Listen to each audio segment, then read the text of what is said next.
Huzur, the question is based on verse number 201. The verse is Awal Baqarah. Ji. Surah Baqarah. Ji Huzur.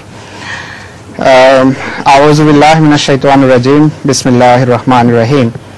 فَإِذَا قَضَيْتُمْ مَنَاسِكَكُمْ فَاذْكُرُوا اللَّهَ كَذِكْرِكُمْ آبَاءَكُمْ أَوْ أَشَدَّ ذِكْرًا وَمِنَ النَّاسِ مَن يَقُولُ رَبَّنَا آتِنَا فِي الدُّنْيَا وَمَا لَهُ فِي الْآخِرَةِ مِنْ خَلَاقٍ.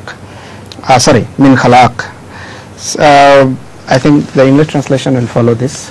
Then I'll put the question. The English translation of this verse is as follows: And when you have performed the acts of worship prescribed for you, celebrate the praises of Allah as you celebrated the praises of your fathers, or even more than that.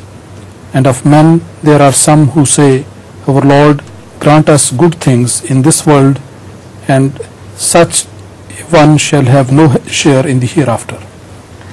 Huzur, his question is, he says, as Allah is unlimited being, whereas the parents or forefathers are limited. So here it is said that you remember Allah as you remember your forefathers. What again? Or Shaddu Zikra. Shadda Zikra. That Shaddu Zikra solves his problem. You see, they were known. This tradition of the Arabs was well known, that they used to praise their forefathers as a source of pride, and they remembered their lineage far back, sometimes to 20, 30, 40, 50 links, and they used to boast against each other that we are grandchildren of such big people, and in our lineage there are such great names. So Rasulullah sallallahu alaihi wasallam changed